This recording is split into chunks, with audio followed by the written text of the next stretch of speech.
తన ఫ్యాన్స్ అడిగిన ప్రశ్నలకు హీరోయిన్ కాజల్ గారు ఎంత క్యూట్గా సమాధానం చెప్పారో మీరందరూ కూడా చూసేయండి. మీకు నచ్చితే తప్పకుండా లైక్ చేయండి. Please subscribe. ఇండస్ట్రీకి వచ్చి ఎన్ని ఇయర్స్ అవుతుంది? మీకు తెలుగులో అందరికీ నమస్కారం తప్ప ఏం రాలేదంటే ప్లీజ్ నా కోసం తెలుగులో ఆ నమస్కారం కాకుండా వేరేది ఏదైనా మాట్లాడండి.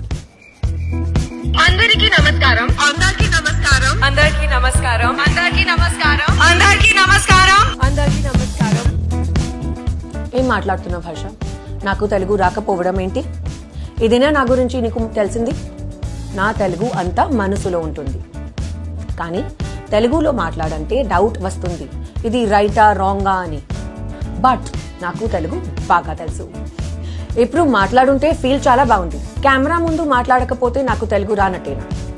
సరే, కావాలంటే చూడు, ఈసారి సత్యభామ ప్రీ రిలీజ్ ఈవెంట్ లో ఎక్కువ తెలుగు మాట్లాడుతున్నాను. థ్యాంక్స్ కాజల్ గారు. అసలు మీకు పెళ్లి అయ్యాక ఇంకా సినిమాలో చేయారేమో, ఇంకా మిమ్మల్ని స్క్రీన్ మీద చూడనేమో చాలా ఫీల్ అయ్యాను, కానీ మళ్ళీ బ్యాక్ టు బ్యాక్ మూవీస్ చేయడంతో చాలా హ్యాపీగా ఉంది. Thank you Siddharth. మీరు ఫీల్ అవ్వకు, గ్యాప్ కావాలనే ఇచ్చాను. ఇప్పుడు చూడు, సత్యభామతో ఇచ్చి పడేదాం. కాజల్ గారు మగధీరా నుండి చూస్తున్నా, అప్పుడు ఎలా ఉన్నారు, ఇప్పుడు అలానే ఉన్నారు. మీ సీక్రెట్ చెప్తారా? సింపుల్, హ్యాపీగా ఉండు. మీ పక్కనే ఉన్న వాళ్ళందరినీ హ్యాపీగా ఉంచు.